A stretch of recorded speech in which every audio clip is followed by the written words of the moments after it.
Welcome to our YouTube channel chemistry world Bangla. আজকে আমরা শুরু করতে চলেছি আমাদের দ্রবণ চ্যাপ্টারের পরবর্তী টপিক, দ্রবণের তরলের বাষ্পচাপ। তো প্রথমে আমরা বুঝবো এই তরলের বাষ্পচাপ জিনিসটা অ্যাকচুয়ালি কি। তরলের বাষ্পচাপ বলতে আমরা কি বুঝবো? তরলের বাষ্পচাপ বলতে প্রথমে যেটা বোঝায় যে তরলের বাষ্পচাপ, তার মানে তরল দ্বারা বা তরল থেকে উৎপন্ন বাষ্প দ্বারা সৃষ্ট চাপ। এক কথায় আমরা এটা বুঝবো যে কি তরলের বাষ্পচাপ মানে কি। তরলের বাষ্পচাপ কথার অর্থ হচ্ছে তরল থেকে উৎপন্ন বাষ্প দ্বারা সৃষ্ট চাপ। তাহলে যে বাষ্পটা তরল থেকে উৎপন্ন হয় এবং সেই বাষ্পটা যে চাপ সৃষ্টি করে সেটাকে এক কথায় আমরা বলবো তরলের বাষ্পচাপ। কি করে ব্যাপারটা হয় একটু ভালো করে যদি আমরা বুঝি, সাপোজ ধরো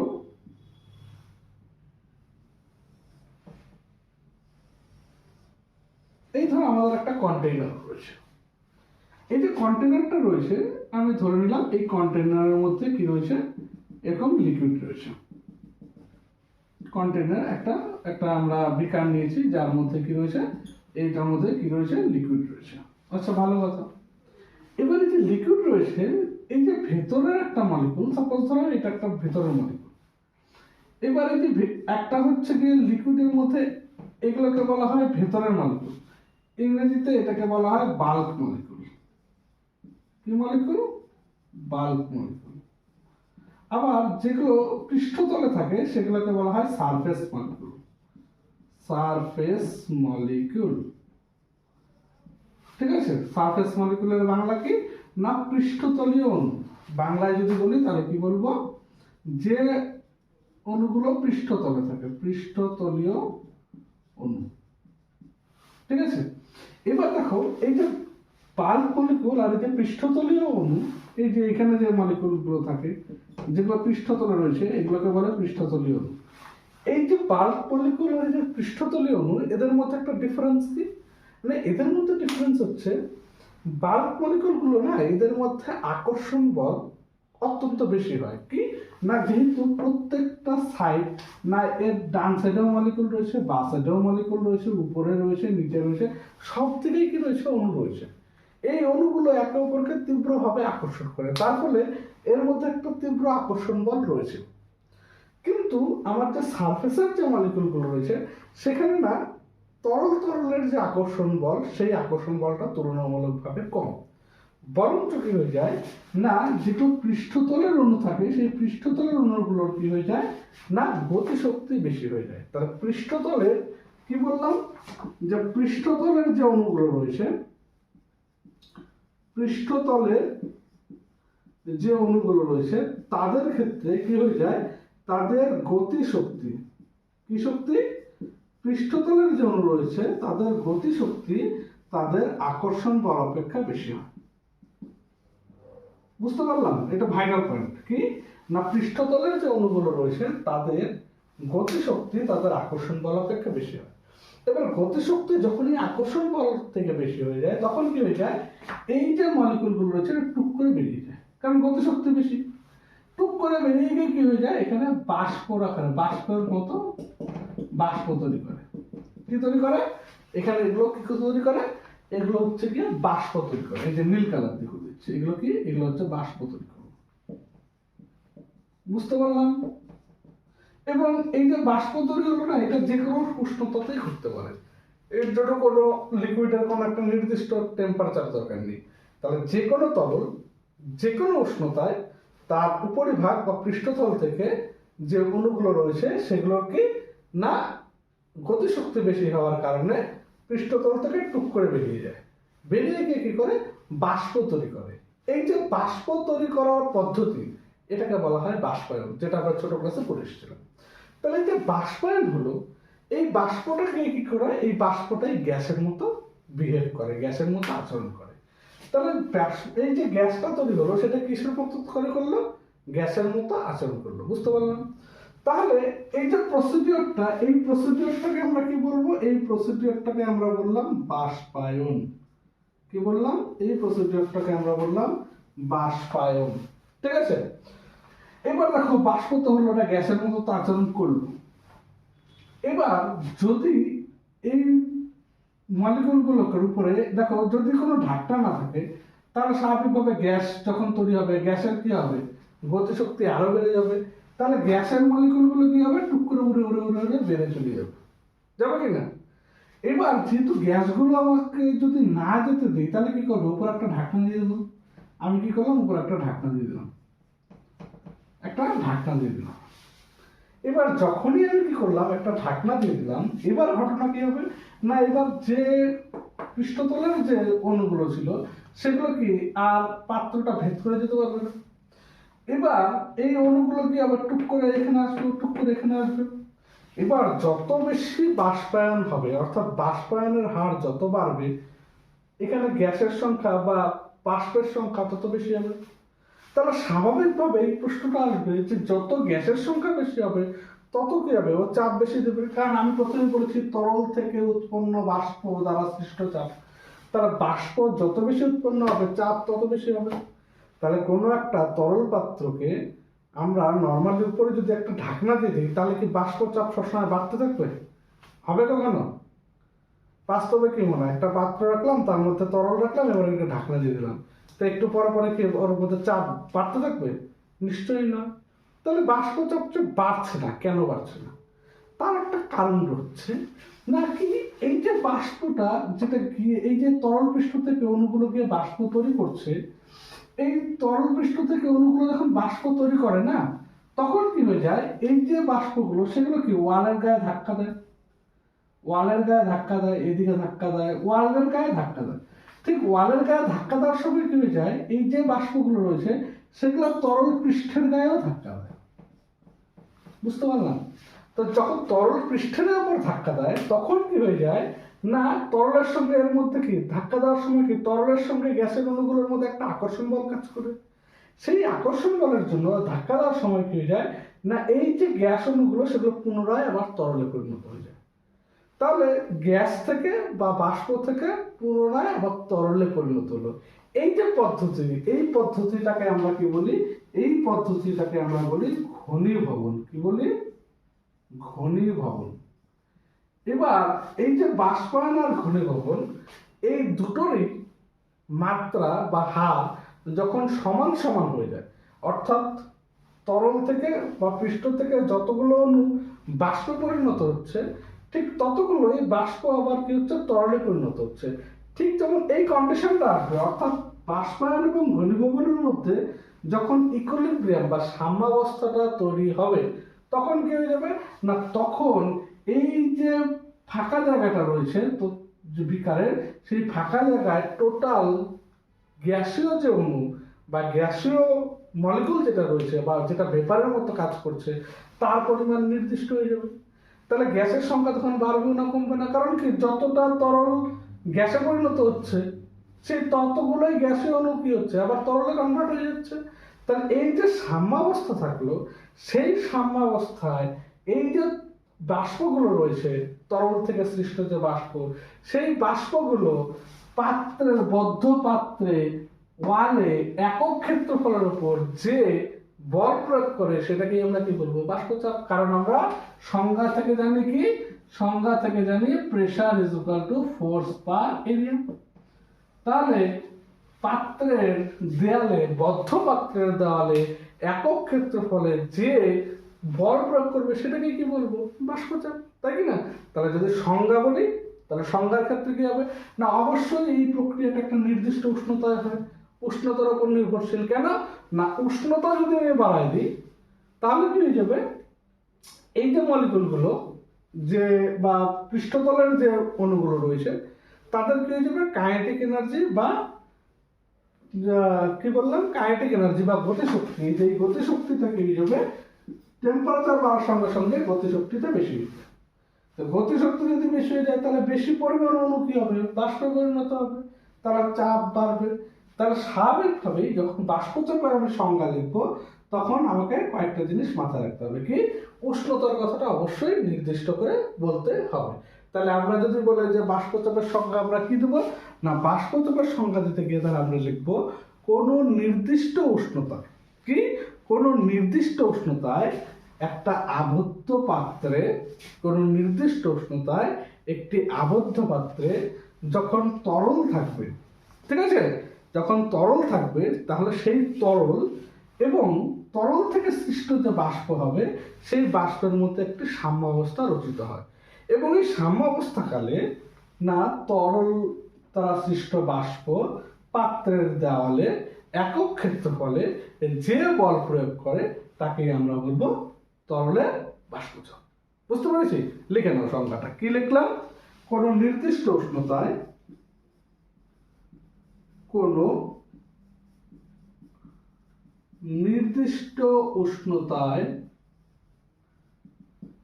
একটি বদ্ধ পাত্রে, কি বললাম, একটি নির্দিষ্ট উষ্ণতায় একটি আবদ্ধ পাত্রে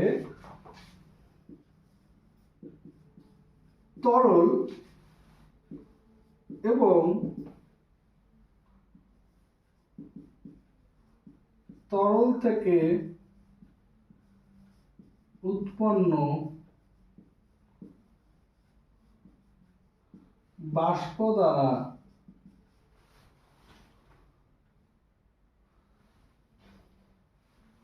বদ্ধ পাত্রে থাকা, এখানে একটা থাকা লিখে দিই, থাকা তরল এবং তরল থেকে উৎপন্ন বাষ্প দ্বারা সাম্যাবস্থা রচিত হলে ওই বাষ্প দ্বারা পাত্রের দেওয়ালে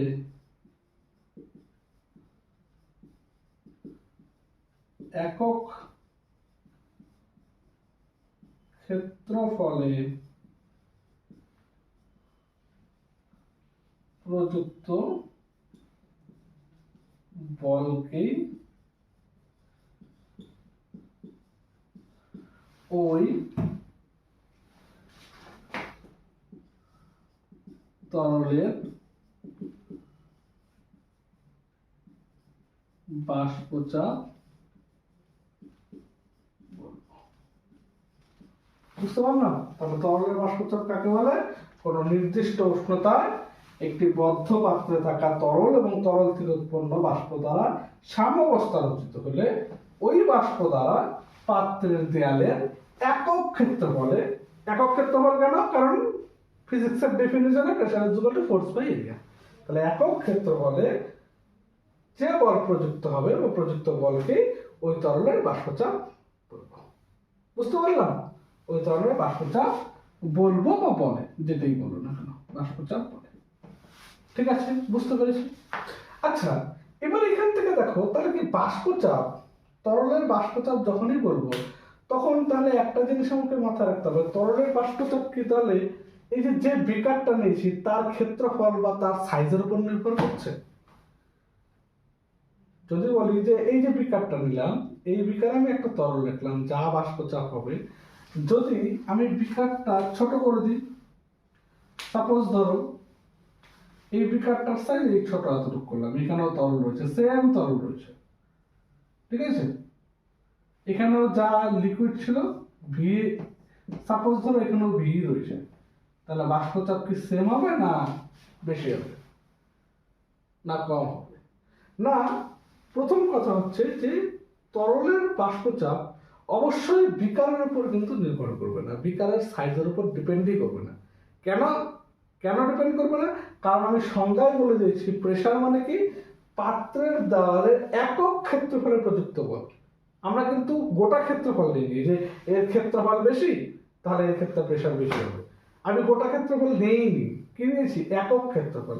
যাই ক্ষেত্রফল থাক না কেন আমরা সবসময় ইউনিট ক্ষেত্রফল দিয়েছি, সুতরাং সাইজের, পাত্রের সাইজের উপর কিন্তু ডিপেন্ড করছে না।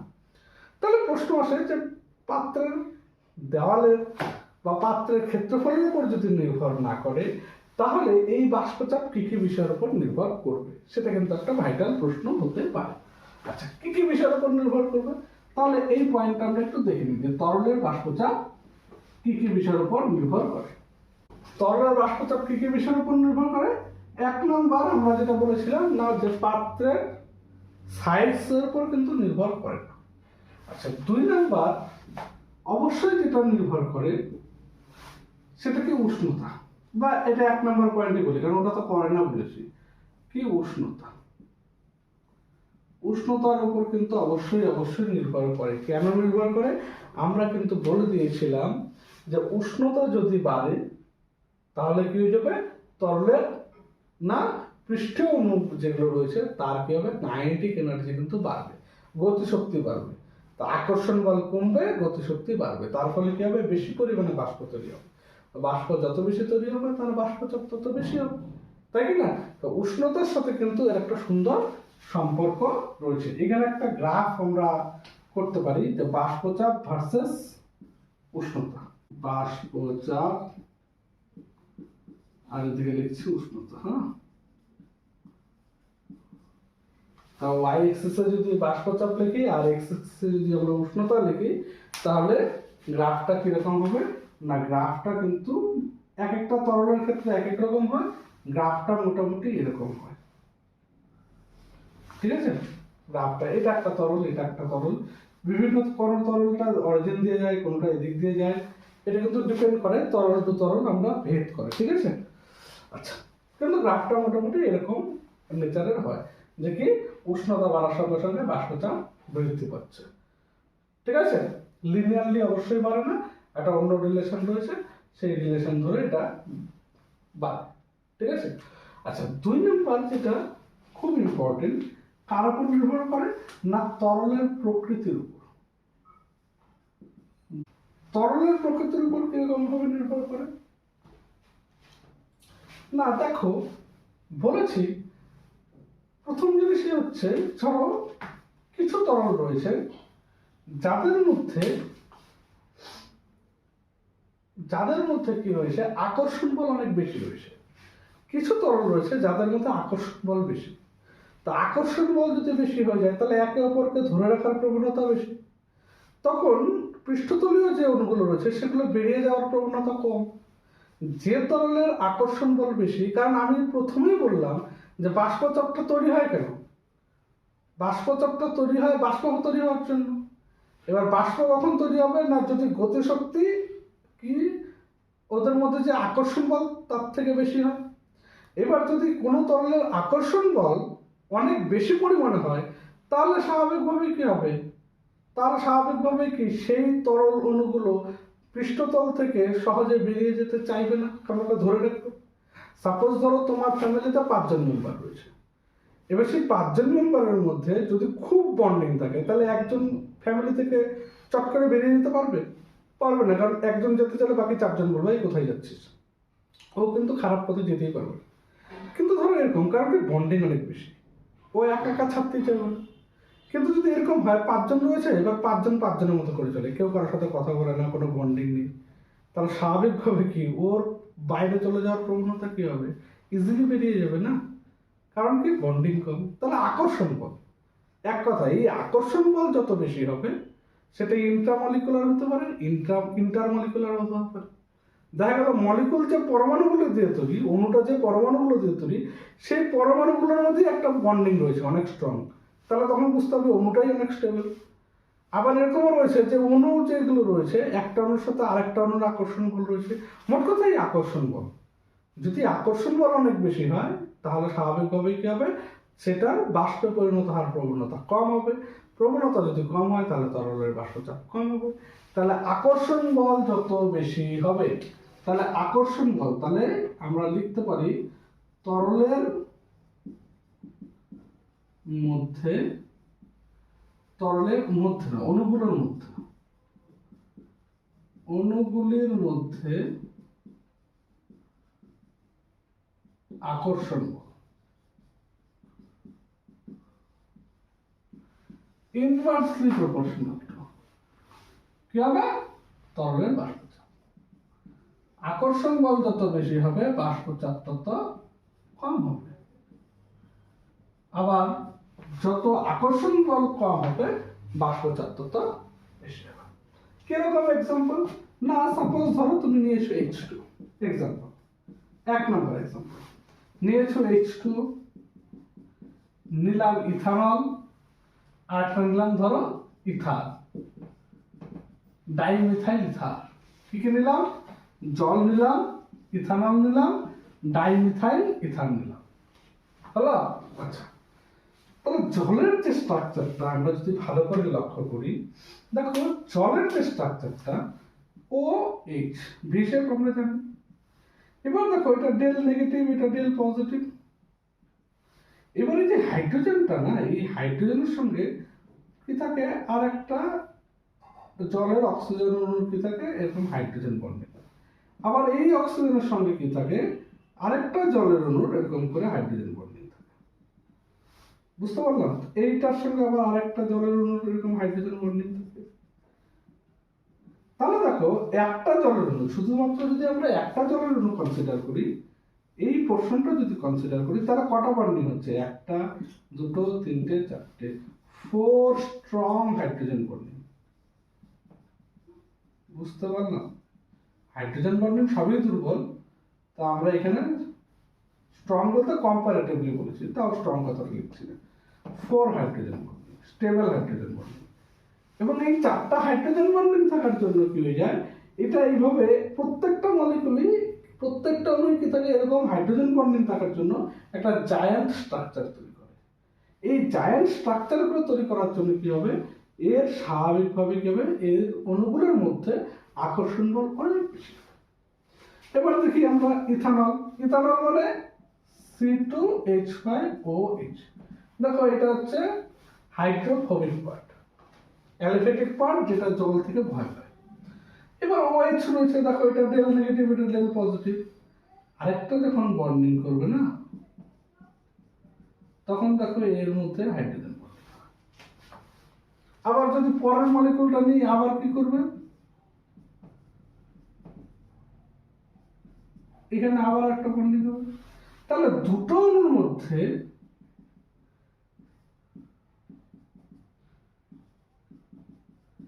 এখানেও দেখো হাইড্রোজেন বন্ডিং রয়েছে, কিন্তু একটা অণুর সঙ্গে আমার হাইড্রোজেন বন্ডিং কটা দেখবো? এখানে একটা, এখানে একটা, এই দুটোই দেখবো। তাহলে এখানে ছিল 4টে, সেখানে কটা হয়ে গেল? 2টো। তাহলে হাইড্রোজেন বন্ডিং, জলের মধ্যে যে পরিমাণ হাইড্রোজেন বন্ডিং রয়েছে, ইথানলের সেই হাইড্রোজেন বন্ডিংটার তুলনায় পরিমাণ অনেকটা কম। আবার যদি আমি দেখি কি, আমি যদি দেখি ডাইমিথাইল ইথার, এটার নাম কি? এটার নাম কি? মিথাইল গ্রুপ দুটো রয়েছে, তাই এটাকে বলে ডাইমিথাইল ইথার। এই ডাইমিথাইল ইথারের মধ্যে দেখো এখানে কোনো হাইড্রোজেন বন্ডিং এর স্কোপই নেই, no scope of hydrogen bonding. তো যদি হাইড্রোজেন বন্ডিং এর স্কোপই না থাকে, তাহলে স্বাভাবিকভাবে কি এখানে কি রয়েছে, তরল অণুগুলোর মধ্যে আকর্ষণ বল সবচেয়ে কম, এখানে জলের মধ্যে আকর্ষণ বল সবচেয়ে বেশি। তাহলে স্বাভাবিকভাবে এই প্রশ্ন ওঠে যে তরলের বাষ্পচাপ সবচেয়ে বেশি কোথায়? তার তরলের বাষ্পচাপ সবচেয়ে বেশি কোথায়? যেখানে আকর্ষণ বল সবচেয়ে কম।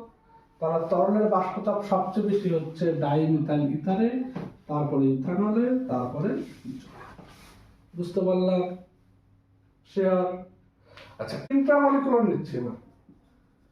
ইন্ট্রামলিকুলার হাইড্রোজেন বন্ডিং এর কথা বলবো। এর আগেরটা বলেছি ইন্টারমলিকুলার হাইড্রোজেন বন্ডিং। হ্যাঁ, ধরো ইথানল নিয়েছি, এটার নাম কি? ইথানল। আচ্ছা, এরপরে আরেকটা কি নেব? Glycol, CH2OH, CH2OH। এটার নাম কি? এটার নাম হচ্ছে গ্লাইকল, বাংলায় লিখি গ্লাইকল। ঠিক আছে, GLYCOL, গ্লাইকল। আচ্ছা, আরেকটার নাম কি? আরেকটা হচ্ছে গ্লিসারল, CH2OH, CHOH, CH2OH। এটার নাম কি? এটার নাম হচ্ছে গ্লিসারল, গ্লিসারল।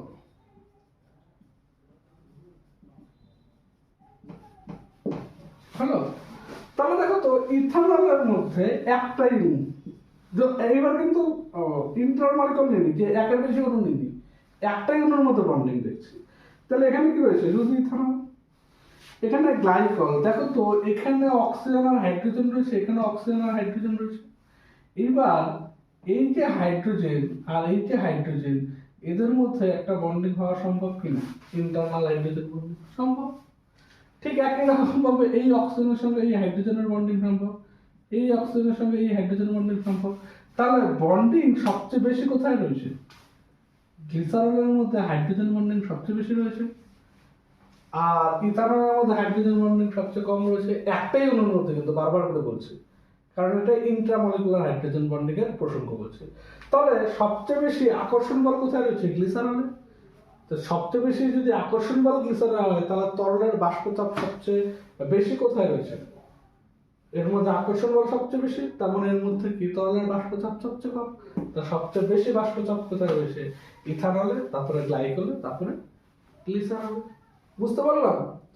তাহলে যদি বলি যে প্রেসার কোথায় রয়েছে, তাহলে প্রেসার অফ ইথানল সবচেয়ে বেশি, then pressure of glycol, then pressure of glycerol.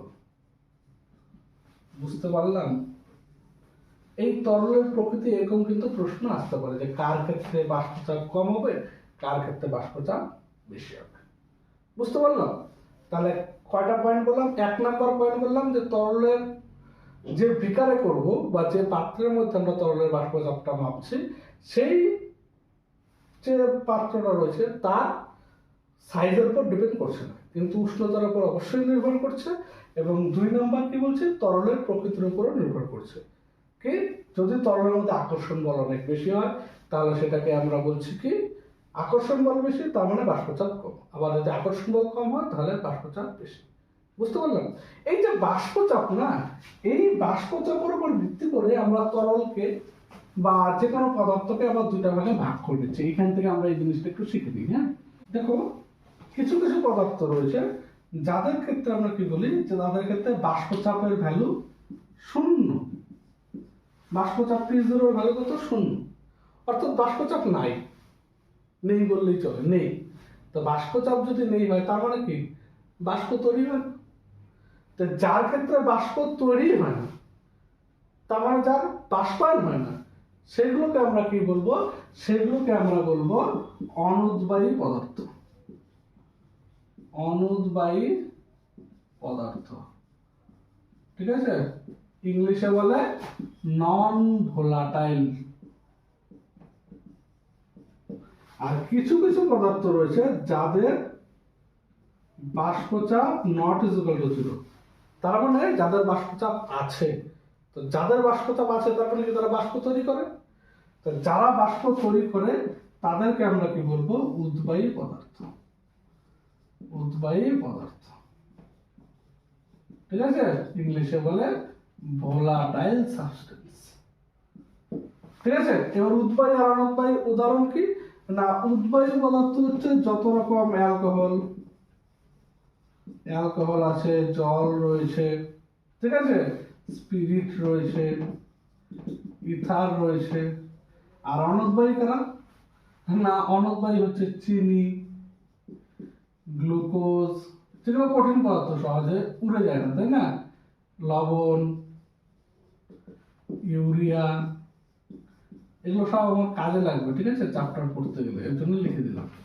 তাহলে অনুদ্বায়ী পদার্থ কোনগুলো? এগুলো। আর উদ্বায়ী পদার্থগুলো এগুলো হচ্ছে উদ্বায়ী পদার্থ, ঠিক আছে? কেরোসিন, বুঝতে পারলাম? এই জিনিসগুলো কিন্তু আমাদের একটু মাথায় রাখতে হবে। বুঝতে পারলাম? আচ্ছা, সাপোজ ধরো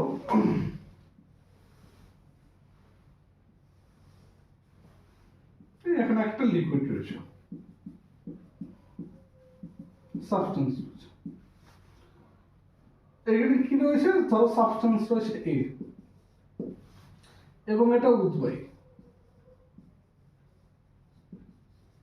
কি বললাম? এখানে A রয়েছে এবং এটা উদ্বায়ী। যদি উদ্বায়ী হয় এবং এটা একটা বদ্ধ পাত্র, তাহলে একে গ্যাস সৃষ্টি করবে। তাহলে যে গ্যাস সৃষ্টি করবে, তাহলে সেই গ্যাসটার জন্য যে বাষ্পচাপ তৈরি হবে, গ্যাসটার জন্য বাষ্পচাপ তৈরি হবে তো নাকি? তো এই যে বাষ্পচাপ, সেই বাষ্পচাপটাকে আমরা কি বললাম এর জন্য? তাহলে পি এ নট। নট কেন বললাম না? বিশুদ্ধ অবস্থায়, কারণ এখানে কি এ বাদ দিয়ে অন্য কোনো মৌলই নেই, শুধুমাত্র এই রয়েছে। তাহলে যখন আমরা কোনো একটা উদ্বায়ী পদার্থের বাষ্পচাপ বের করব বিশুদ্ধ অবস্থায়, তার মানে দ্রবণে বা দ্রবণটা নয়, শুধুমাত্র ওই দ্রাবকটাই থাকবে বা শুধুমাত্র সেই উদ্বায়ী পদার্থটাই থাকবে, তখন তার যে বাষ্পচাপ সেটাকে আমরা বলবো বিশুদ্ধ অবস্থায় বাষ্পচাপ। বিশুদ্ধ অবস্থা বলতে আমরা উপরে কি লাগাবো? একটা জিরো লাগাবো, নট বসাবো, এটাকে বলি জিরো, পি এ নট। তাহলে পি এ মানে এ উদ্বায়ী পদার্থটার জন্য বাষ্পচাপ কোথায়? দ্রবণে। কিন্তু যদি বলি পি এ নট, তার মানে এ উদ্বায়ী পদার্থটার জন্য বাষ্পচাপ কি? বিশুদ্ধ অবস্থায়। তার মানে দ্রবণে না থাকলে বিশুদ্ধ অবস্থায়, ঠিক আছে? আর দ্রবণের মধ্যে কি হবে? শুধু পি এ। এবারে আমি দ্রবণ উদ্বায়ী পদার্থটা এই নিলাম। এবার কি করলাম? এই যে দেখো বাষ্পচাপ যেটা তৈরি হয়েছে সেটা কি সারফেস মলিকুলগুলোর জন্য তৈরি হয়েছে। তাহলে দেখো 1 2 3 4 5 6, তাহলে সারফেসে কয়টা মলিকুল ছিল? 6টা মলিকুল ছিল। এবার আমি কি করলাম? ধরো বাইরে থেকে আমি এখানে চিনি অ্যাড করলাম। কি অ্যাড করলাম? চিনি, ঠিক আছে? এটাকে বললাম বি। বি মানে চিনি, বি বি অ্যাড করলাম। বি ইজ ইকুয়াল টু কি? চিনি। এবার চিনি কি? চিনি হচ্ছে অনুদ্বায়ী পদার্থ। একটু আগে আমি লিখে দিয়েছি, চিনি হচ্ছে অনুদ্বায়ী পদার্থ। তা যদি এবার আমি অনুদ্বায়ী পদার্থ মিশাই, তার স্বাভাবিকভাবেই যখন আমি দ্রবণটা তৈরি করলাম, এবার কি তৈরি হয়ে গেল? এবার কিন্তু দ্রবণ তৈরি হয়ে গেল। এইবার কি হয়ে গেল? দ্রবণ তৈরি হয়ে গেল।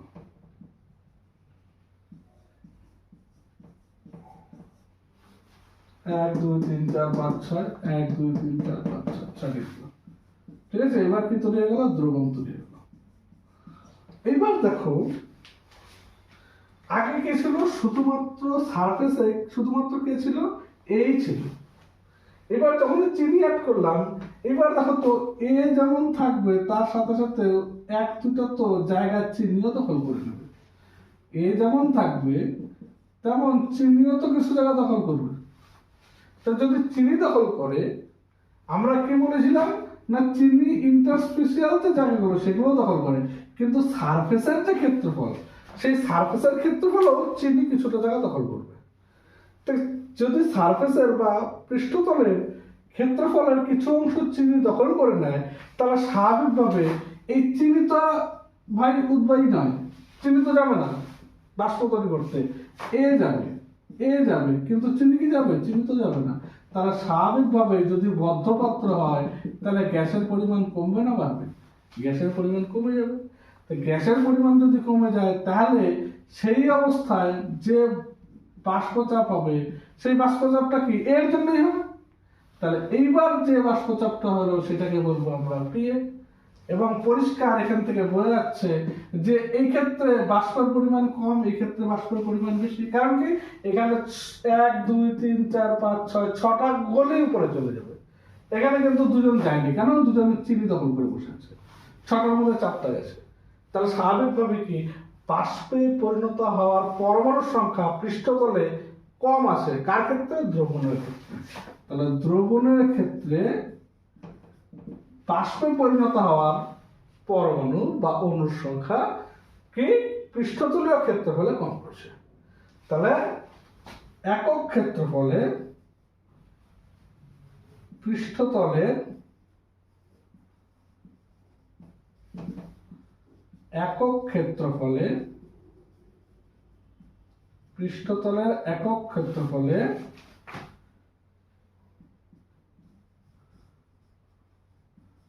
বাষ্পায়নের জন্য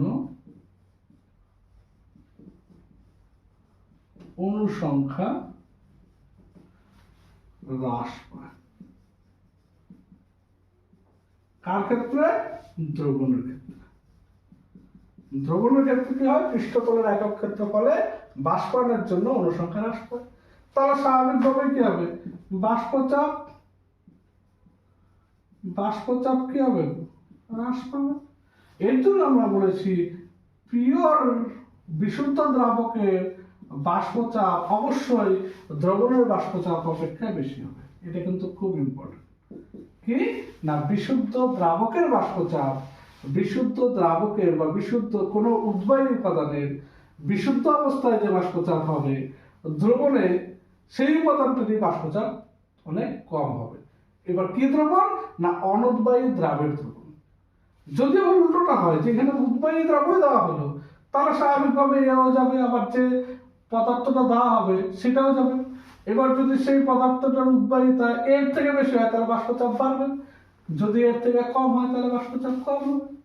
এটা সিম্পল ব্যাপার। কিন্তু আমরা যেহেতু অনুদ্বায়ী ব্যাপার নিয়ে বলছি, তার পৃষ্ঠতলের একক ক্ষেত্রফলে বাষ্পায়নের জন্য অনুসংখ্যা হ্রাস পায়। কার জন্য, অনুদ্বায়ী দ্রাবকের জন্য। এটা কিন্তু খুব ইম্পর্টেন্ট, ঠিক আছে। হ্রাস পায় কার জন্য, অনুদ্বায়ী দ্রাবের ক্ষেত্রে। অনুদ্বায়ী দ্রাবের ক্ষেত্রে তোমাদের সিলেবাসে অনুদ্বায়ী দ্রাবটাই দেওয়া আছে, দ্রাবের ক্ষেত্রে। এর জন্য বাষ্পচাপ হ্রাস পায়। তাহলে যদি পরীক্ষায় প্রশ্ন আসে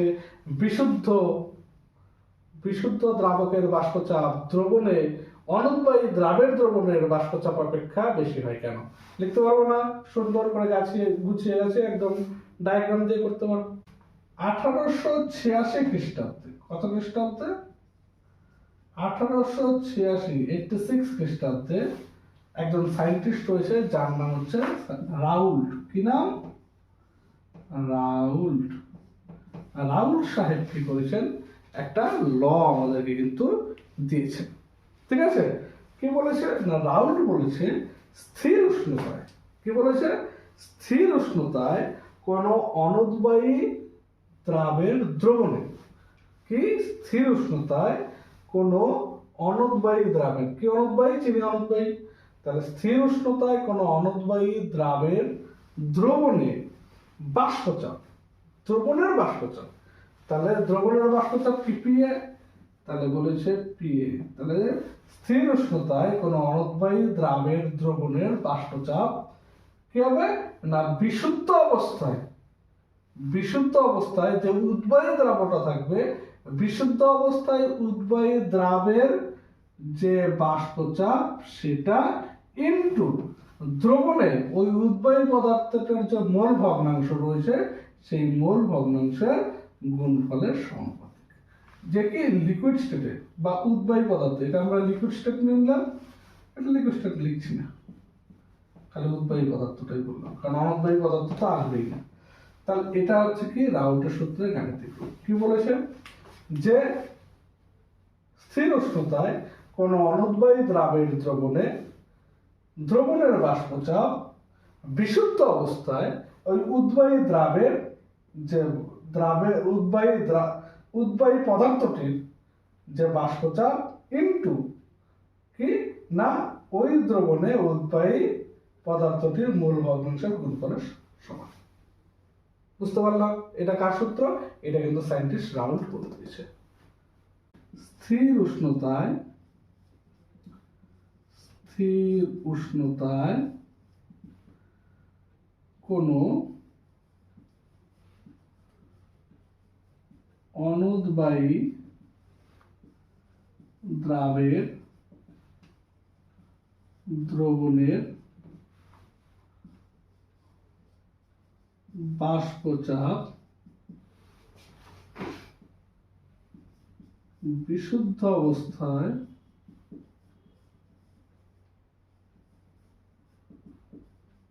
ওই দ্রাবকের উদ্বায়ী দ্রাবকের, কারণ দ্রাবকটা অনুদ্বায়ী, উদ্বায়ী দ্রাবকের বাষ্পচাপ এবং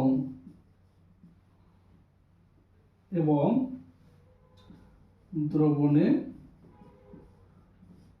ওই দ্রাবকের মোল ভগ্নাংশের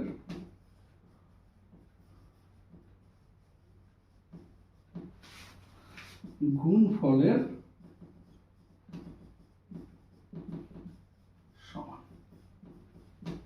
বুঝতে পারলাম? স্থির উষ্ণতায় কোন অনুদ্বায়ী দ্রাবের দ্রবণের বাষ্পচাপ বিশুদ্ধ অবস্থায় ওই উদ্বায়ী দ্রাবকের বাষ্পচাপ এবং দ্রবণে ওই দ্রাবকের মোল ভগ্নাংশের গুণফলের সমান।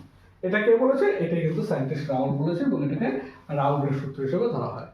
অনুদ্বায়ী দ্রাবের দ্রবণের ক্ষেত্রে রাউলের সূত্র কি? এটা। আচ্ছা দেখো, আমরা যখন পড়েছিলাম হেনরির সূত্র, আচ্ছা হেনরির সূত্রটা কি পড়েছিলাম? দেখো পাশাপাশি আমরা হেনরির সূত্র পড়েছিলাম যে কোনো একটা তরলে কোনো একটা গ্যাসের দ্রাব্যতা আমরা কি দিয়ে মেপেছিলাম? কোনো একটা গ্যাসের দ্রাব্যতা কি, কোনো একটা গ্যাসের দ্রাব্যতাকে আমরা মোল ভগ্নাংশ দিয়ে রিপ্রেজেন্ট করেছিলাম। সেটাকে আমরা কি বলেছিলাম? যে সেটাকে আমরা পিএ দ্বারা রিপ্রেজেন্ট করেছিলাম এবং আমরা ফাইনাল ফর্মুলাটা এরকম লিখেছিলাম যে কি PA is equal two KH into x.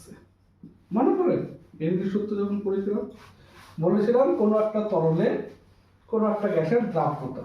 তাই এবার তরলটা তোমরা ধরে নাও, ঠিক আছে? কোনো একটা গ্যাসের দ্রাব্যতা, এই যে এক্স, এটা কি বলেছিলাম না দ্রাব্যতা কি হবে না ওই তরলের সঙ্গে গ্যাস যখন সাম্যাবস্থায় থাকবে তখন ওই সাম্যাবস্থায় গ্যাসের জন্য যে বাষ্পচাপ হবে সেই বাষ্পচাপের সঙ্গে সমানুপাতিক হবে। এবার দেখো PA is equal two KH into x. তাহলে আমি যদি ওই গ্যাসটাকে উদ্বায়ী পদার্থ হিসেবে ধরে নিই রাউটের সূত্রের ক্ষেত্রে, তাহলে দেখো তো PA is equal to PA not into x আছে না? তাহলে ওই গ্যাসটাকে আমরা যদি উদ্বায়ী ধরি এ উপাদানটাকে, তাহলে PA is equal two KH into x. তার মানে এই যে পিএ নট আর কেএইচ এই দুটো যদি সমান হয়ে যায়, অর্থাৎ হেনরির সূত্রের ধ্রুবক আর রাউল্টের সূত্রের ক্ষেত্রে উদ্বায়ী পদার্থটির বিশুদ্ধ অবস্থায় যে বাষ্পচাপ, যেটা একটা ধ্রুবক, কারণ বিশুদ্ধ অবস্থায় কোনো একটা দ্রাবকের বা কোনো একটা উদ্বায়ী পদার্থের বাষ্পচাপ বিশুদ্ধ অবস্থায় কনস্ট্যান্ট থাকে। তো এই দুটো যদি সমান হয়ে যায় তাহলে স্বাভাবিকভাবে কি হেনরির সূত্রটাই রাউল্টের সূত্র হয়ে গেল। তার মানে আর রাউল্টের সূত্র আর হেনরির সূত্র দুটো আসলে একই। কখন? একটা বিশেষ শর্তে। কখন? শর্তটা কি না, শর্তটা হচ্ছে KH is equal to PA naught. হেনরির ধ্রুবক এবং বিশুদ্ধ অবস্থায় উদ্বায়ী পদার্থটির যে বাষ্পচাপ সেই দুটো যদি সমান হয়ে যায় তাহলে হেনরির সূত্র আর দ্রাবকের সূত্র, এই রাউল্টের সূত্র আলাদা কিছু নয়, দুটো একই। বুঝতে পারলাম? আচ্ছা এবার বলছি, দেখো একটু ঘুরিয়ে বলছি যে আমি কি দ্রাবক অ্যাড করলাম না চিনি অ্যাড করলাম। আচ্ছা এখানে একটা দ্রাবক ছিল এ আর একটাকে বলেছি বি।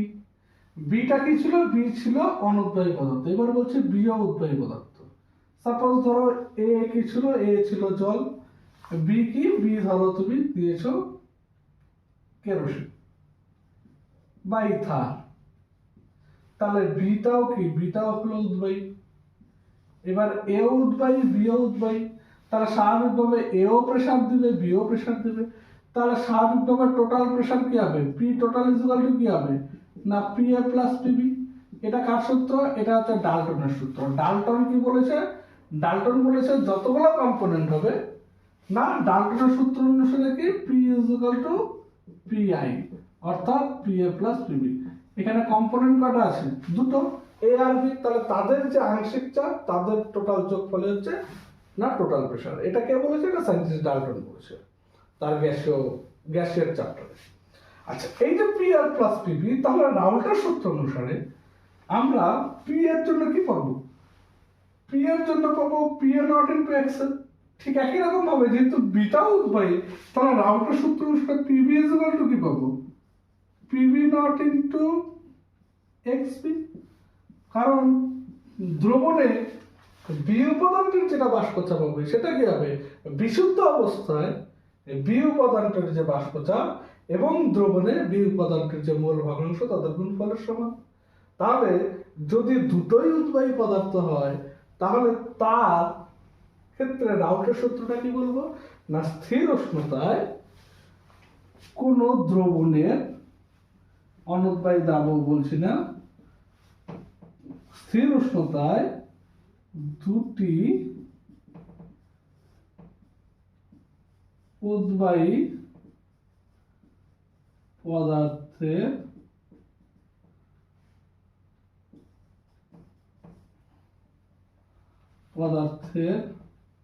পদার্থ দ্বারা সৃষ্ট দ্রবণের বাষ্পচাপ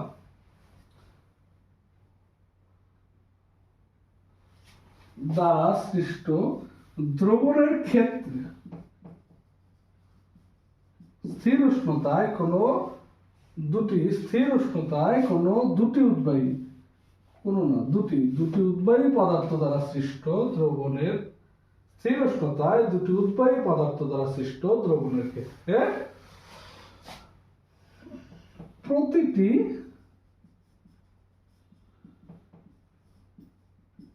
উদ্বায়ী পদার্থের বাষ্পচাপ বিশুদ্ধ অবস্থায় ওই উদ্বায়ী পদার্থের বাষ্পচাপ এবং দ্রবণে ওই উদ্বায়ী পদার্থের